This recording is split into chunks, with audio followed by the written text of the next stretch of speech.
விடுதலை சிறுத்தைகள் கட்சியின் கொள்கைகளை ஒன்றொன்னா பார்க்கலாம். கட்ட பஞ்சாயத்து, வழிப்பறி, அடிதடி, பாலியல் சீண்டல், ஊசிக்குடி, கொத்தடிமைத்தனம். நடைபெறவுள்ள திருமாவளவன் பிறந்தநாள் விழாவான மதச்சார்பை காப்போம் பேரணியில் தீர்மான விளக்க பொதுக்கூட்டத்திற்கு பணம் கேட்டுள்ளனர். அவருடைய முன்னிலையிலே தராமாரியாக தாக்கினால் தாக்கியவருடைய சட்டைகள் எல்லாம் கிழிக்கப்பட்டது. அரியலூரில் 6ஆம் வகுப்பு படிக்கும் சிறுமிக்கு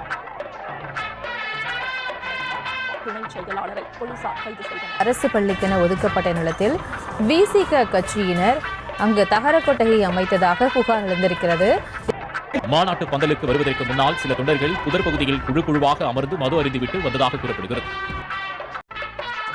விடுதலை சிறுத்தைகள் கட்சி, திமுக, திராவிடர் முன்னேற்ற கழகம், திராவிடர் கழகம் ஆகிய இரட்டை குழல் துப்பாக்கியோடு சென்னை உயர்நீதிமன்றம் அருகே விடுதலை சிறுத்தைகள் கட்சி தலைவர் திருமாவளவனின் கார் இடித்து விட்டதாக கூறி நியாயம் கேட்ட வழக்கறிஞரை விசிகாவினர் பார்க் கவுன்சில் வரை விரட்டி தாக்கிய சம்பவம் பரபரப்பை ஏற்படுத்தியுள்ளது.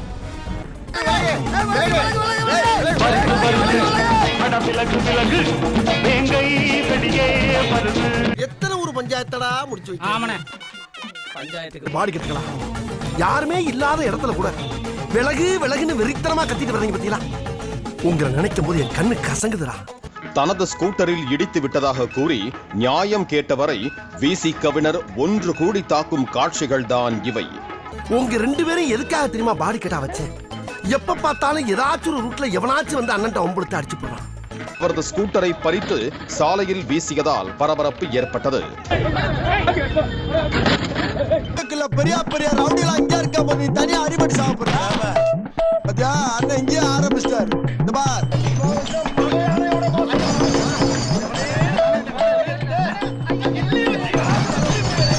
விசிகவினர் தாக்கியதை அங்கிருந்த பலரும் தங்கள் செல்போனில் படம் பிடித்ததால் உஷாரான விசிகவினர்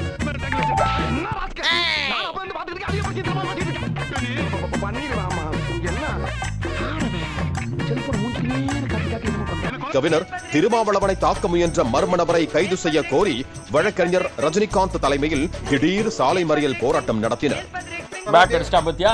நான் தான் சொன்னல பேக் அடிச்சிரேன். பேக் அடிச்சிட்டான் பாரு. இப்போ என்ன சங்கத்தை உடனே கலங்க. அவருடைய வண்டியில் நம்முடைய கார் போய் மோதியது என்கிறார்கள். எல்லாம் அப்பட்டமான தவறான தகவல்கள்.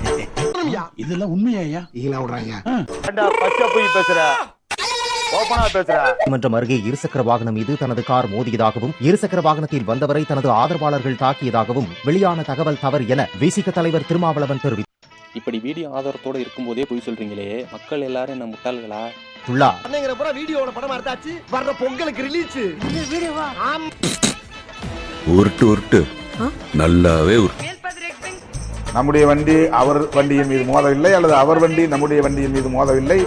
இல்ல அரசு அதிகாரிகளும் உங்களுக்கு துணையா இருக்காங்களே, அந்த தைரியமா? நம்முடைய வண்டி அவர் வண்டியின் மீது மோதவில்லை, அல்லது அவர் வண்டி நம்முடைய வண்டியின் மீது மோதவில்லை.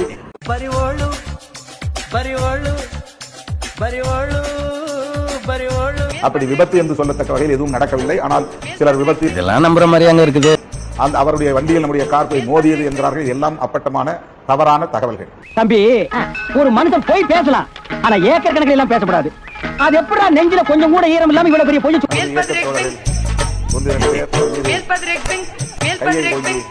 அடிக்க முனைந்தார்கள். காவல்துறை அவரை தெரியாமல் நடந்தா கூட நீங்க உங்க நிர்வாகிகளிடம் இது போல் நடந்துக்க கூடாதுன்னு சொல்லி அவங்களை கட்டுப்படுத்தி இருக்கலாம். இதெல்லாம் புயல் காத்துல உட்காந்து எவனா பொறி சாப்பிடுவான், அவங்கிட்ட போய் சொல்றா நடந்துருச்சு. உனக்கு எனக்கு பேச்சல, பேசாம நீ உன் வேலையை பாரு, நான் என் வேலையை பாட்டு போறேன். இதெல்லாம் ஒரு காரணம். யாராவது மொட்டை அடிச்சுட்டு வந்தா அவன் தலையில தபையெல்லாம் வாசிப்பீங்க.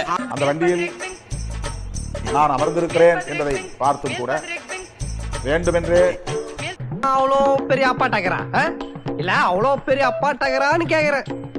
வம்பு இழுக்கிற மனநிலையில் நின்று கொண்டு ஏதோ கைகளை சண்டைக்கு வர்றையா தெரியுதுல்ல, மண்ட பத்திரம் ஆட்டி அசைத்து பேசிக் கொண்டிருந்தார். சண்டைக்கு வர மாதிரி அந்த அவருடைய வண்டியில் நம்முடைய கார் போய் மோதியது என்கிறார்கள். இது எல்லாம் அப்பட்டமான தவறான தகவல்கள். நடந்த விபத்துக்கு வருத்தம் தெரிவிக்காம இப்படி சப்ப கட்டு கட்டுறீங்களே, என்ன யோசிக்கிறேன்? இல்ல பொய் எப்படி சொல்றது யோசிக்கிறேன். பங்கு மாட்டிக்கிட்ட பங்கு. தாத்தா சிக்கிட்ட வா விஐபி இருக்காரு, நம்ம வந்து கொஞ்சம் பிரச்சனை பண்ணி வேண்டாம் அப்படின்னு சொல்லி வெளியே வராரு. வெளியே வந்து திரும்ப என்ன பண்றாரு, அடிங்க அவனை அப்படின்னு சொல்லி அந்த கார் பெரிய ஜென்டில்மேன் மாதிரி என்ன பண்றாங்கன்னா ஆளுங்க சொல்லி பிரச்சனை பண்ணி போலீஸ் ஸ்டேஷன் கூட்டு போயிட்டாங்க, ஹாஸ்பிட்டல் கூட்டு போகாம. இவ்வளவு போலீஸே சொல்றது வெளியே நீங்க போனீங்கன்னா உங்களை அடிப்பாங்க அப்படின்னு சொல்லிட்டு போலீஸ் சொல்றாரு. தலைவர் கார் இருக்காரு, அந்த கட்சி தலைவர் இறங்கியாச்சு இல்ல என்ன ஏதுன்னு கேட்கணுமா இல்லையா? ஒருத்தர் தாக்கும் போது அடிங்க நான் வேடிக்கை பாக்குறேன், கார்லயே உட்காந்து வேடிக்கை பாக்குறேன் அப்படின்னு என்ன அர்த்தம்? ஒரு கட்சி தலைவர் தானே, ஒரு சிட்டிங் எம்பி தானே, ஒரு மக்கள் பிரதிநிதியா இருந்து இறங்கி இந்த மாதிரி பண்ணாதீங்கப்பா அப்படின்னு சொல்லிட்டு கேட்கணுமா இல்லையா? ஏதாவது தப்பு நடந்துச்சுப்பா, நம்ம மேல தப்பா அவங்க மேல தப்பா நிறுத்துங்க அப்படின்னு சொல்லிட்டு நீ கேட்ட ஒவ்வொரு கேள்வி என்ன செருப்பால் அடிச்ச மாதிரி இருக்குடா. போலீஸ் இந்த கம்ப்ளைண்ட் காப்பி ரிசீவ் பண்ணி வாங்குறதுக்கு அவ்வளவு யோசிச்சு நிக்கிறாங்க. அப்படியே நாங்க வாங்க மாட்டோம், எங்களுக்கு ஆளுங்கட்சியில இருந்து பிரஷர் பண்றாங்க, நாங்க எப்படி ரிசீவ் பண்றது? எனக்கு ஃபிளாஷ்பேக். சட்டம் ஒழுங்கு என்னுடைய நேரடி கண்காணிப்புல இருக்கும். தப்பு செய்யறவங்க யாரா இருந்தாலும், மறுபடியும் சொல்றேன், யாரா இருந்தாலும் பாரபட்சம் இல்லாம நடவடிக்கை எடுப்பேன். ஒரு ரவுடி பையன், ஒரு கட்ட பஞ்சாயத்து செய்யக்கூடிய ஒரு நபரு, அவர் இப்படிதான் மக்களை மிரட்டி அவர் வந்து சம்பாரிச்சிட்டு இருக்காரு, வாழ்ந்துகிட்டு இருக்காரு. சொல்ல சொன்னா என்ன சொல்லிட்டு இருக்க? என்னடா என்னங்க அடுத்தவங்க ரத்தத்தை உறிஞ்சுதான் இவர் வந்து சொகுசான வாழ்க்கையை வாழ்றாரு நான் கேள்விப்பட்டிருக்கேன், பட் பார்த்தது இல்ல. சீக்கிரத்தை வெளியே சொல்லாதடா.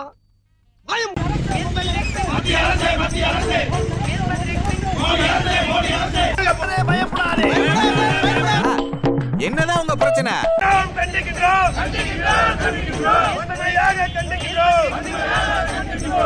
ஆமா, நீங்களா யாருடா? நாங்க யாரா?